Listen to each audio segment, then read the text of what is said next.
Greetings, Commanders, and welcome to the Friendship Drive Beginner's Guide to Exploration in Elite Dangerous. In this video, we'll talk about why you might want to try exploring, and I'll explain how to get started exploring in Elite, including the mechanics of scanning systems and probing planets, what modules and ship builds you need, how to decide where to start exploring and set your route, and even how to get your name on planets you discover. So, let's get started. First of all, why might you want to try exploration? For me, I personally just really love space. I know that I will never have the opportunity to actually go to space, certainly not to the furthest reaches of the galaxy, but Elite gives me the chance to see some of the wonderful things in our night sky and beyond. As you may or may not know, the Milky Way is represented in Elite as accurately as possible, with all of the data that we have, which in my book is pretty damn cool. You can also make a little bit of money from exploration, though admittedly, for time investment is not as much as other activities. However, the unique part of exploration is that you can get your name on anything you discover by being the first person to scan it and return the data, or the first person to map a planet. That means your commander name will be immortalized across the galaxy for any other commanders who stumble upon any systems you discover, which is pretty awesome. But how do you get started? For ship choices, you want something with a decent jump range. You can really use any ship you want, but some of the most popular choices are the Diamondback Explorer, Asp Explorer, Crate Phantom, or the Anaconda. I personally tend to fly the Crate Phantom, but any of these are options you can use for a good jump range. You also want to have the best frameshift drive you can equip, so make sure to A-rate that, and you can also D-rate core modules or even downsize them where possible to lighten your ship's mass and increase your jump range. You'll also be using the Discovery Scanner, which comes as standard on all ships, and a detailed surface scanner, which you'll have to buy. Later, it's a great idea to unlock the Guardian FSD booster to give yourself some extra jump range, but we'll deal with that in a future video as it's not really a required upgrade. I've linked my personal build for the Crate Phantom I use in the video description, but feel free to experiment. It's also a good idea to go unlock Felicity Farseer, an engineer who upgrades your FSD jump range. You'll meet her after reaching an Explorer rank of Scout or higher, which you can easily get if you do the Road to Riches for money or rank, and then you need to provide her with 1 unit of meta alloys. I've linked the wiki page for her in the description in case you need advice on how to do this. You'll want to upgrade your FSD with increased range and the Mass Manager experimental effect if you have the materials to do so, and I've linked the wiki page for these upgrades in the description as well, as it contains a list of all the required materials. However, once again, you do not need to upgrade your ship to the max or have the highest level jump range or do any engineering to get started. You can always do a bit of exploration first and then come back to the bubble to upgrade your ship further if you find you enjoy it. In fact, I'd kind of recommend doing that just in case you get started and then realize you really hate exploration. Before we move on though, I cannot stress enough the importance of a fuel scoop. You will need a fuel scoop to make sure you don't run out of fuel hundreds or thousands of light years away from the nearest station. If you need advice on fuel scooping, I've linked my fuel video in the description below and it should pop up in the top right of the video now. Now for the actual mechanics of exploration. You'll need to make sure that your key bindings are set correctly, and since they can be a little bit overwhelming, just like every time you have to set your key bindings in Elite, I'm going to walk you through it. Firstly, in the ship controls section, make sure you have your bindings set up for the full Spectrum System Scanner at the bottom. The most important things here are tuning, zoom in, zoom out, discovery scan, leave FSS, and target current signal. I personally use my mouse and keyboard for the FSS and have my tuning set to A for left and D for right, and then use left click or mouse 1 to zoom in and right click or mouse 2 to zoom out. Zooming in on a signal is what scans it for you. I have the other bindings on my HOTAS, but select whatever works for you. Then you want to go to the detailed surface scanner section and make sure you set up and familiarize yourself with the bindings here too. Toggle front and back is how you'll switch between the front and back view of the object that you're scanning. Next and previous filters are specifically for exobiology, as they switch between filters for biological signals on the planetary heat map, such as if you're looking specifically for a bacterium to scan, for example.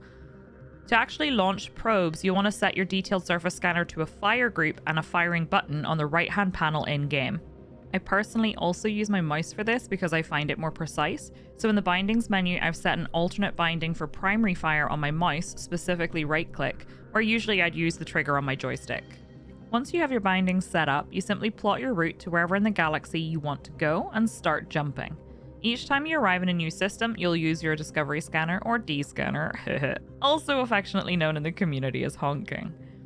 This locates all the bodies in the system and allows you to use the full Spectrum System Scanner or FSS. Once you've opened the FSS, you'll see a bar along the bottom called Filtered Spectral Analysis. This shows you the frequency of the bodies in the system. You'll need to match the frequency to the body you're trying to scan. To do this, you need to move along the bar. I personally use A and D on my keyboard, like I mentioned earlier, but you'll use whatever you've set in your key bindings, of course, to tune your scanner and match the sources along the bar. Then move your cursor around the system. Again, I personally use my mouse to move around just because I find it a little bit quicker. You'll notice some patterns of arrows around your cursor. These represent the type of object you're scanning. For example, if it's a signal source, an asteroid cluster, or, in your case, more importantly, a specific type of planet. You're looking for glowing blobs around the system. These have at least one object in them that you can scan. By tuning your scanner, you'll notice the arrows around your cursor moving. When they're symmetrical, you have matched a signal. You'll also know you can successfully scan because a solid circle will appear in the glowing area. If the circle has a dotted edge, you need to tune your scanner further by moving along the bar at the bottom. Once you find a source and match the signal, you simply need to zoom in until you see the object. Sometimes you might have to adjust after zooming in once and do it again, as there may be multiple signals in the same area.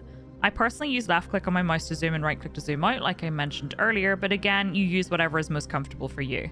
You can very easily get quite quick at not only tuning and scanning, but also at recognizing high-value objects and focusing only on those if you want, for example, water worlds, Earth-like worlds, and ammonia worlds.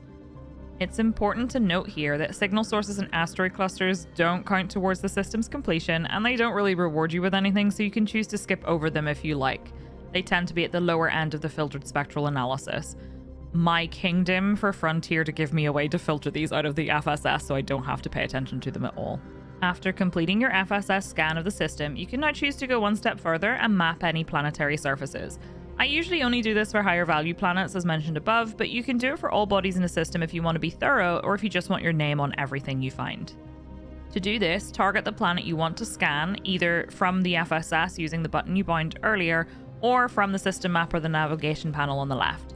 Then fly towards it in Super Cruise. Once you're close to the planet, throttle down and press your key binding for your detailed surface scanner. This will open up another new menu and you'll be launching probes at the surface of the planet to map it. In the bottom right, you'll see the efficiency target, which tells you roughly how many probes you can expect to need to completely map the planet, and you'll get a bonus for doing it within that number. Don't worry, you don't need to make or buy any probes. The detailed surface scanner has them by default and it refills automatically. You can only fire 3 at a time though, before you'll need to wait for the next one to recharge, almost like a kind of cooldown. There are many different types of patterns you can use for differently sized planets, but I like to use the chaos approach. I fire one at the center at the front, and then I attempt to fire another one at the center of the back of the planet by moving past the dotted line which represents the horizon. Then I just scatter probes around the edge of the horizon. You want to reach 90% mapped in the bottom left hand corner of the screen, as this will fully complete the scan. You can also swap between front and back view to get a better idea of how well you're doing, as long as you bound the key earlier.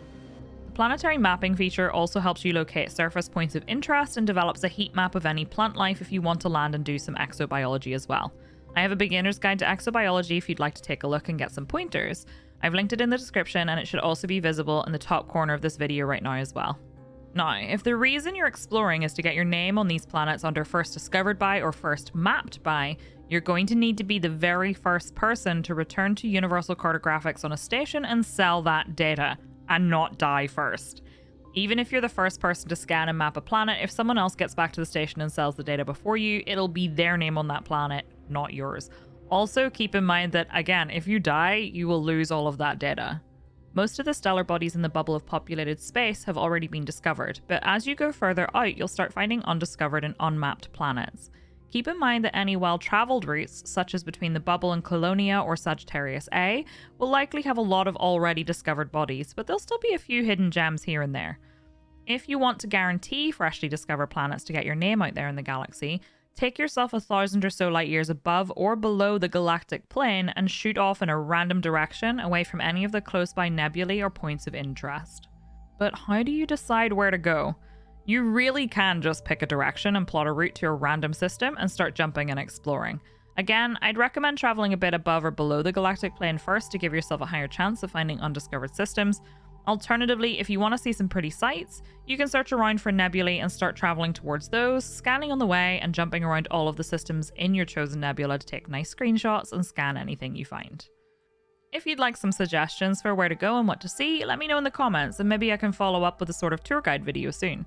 At the time of this video's release, I'm taking my least favourite ship, the ASP Scout, to Sagittarius A because I lost a bet with my community, but I'm sure I could find you some interesting things to go and see on my way there or back again. Once again, shout out to my mod and pal Sander for giving me a really great tour route to go on so that it's at least been an entertaining trip for me. In the meantime, if you'd like to come hang out with us, I stream 4 days a week on Twitch at twitch.tv/Psyche, and I usually stream Elite at least once or twice a week over there, so make sure you follow and join us sometime. Also, if you're looking for some people to play with or talk about Elite with, feel free to join our Discord. The link's in the description. We have a section dedicated to Elite, including a channel just for screenshot sharing, and a voice chat for commanders to hang out in. Hope to see you again soon. Remember, as always, fly safe and keep that friendship drive charging.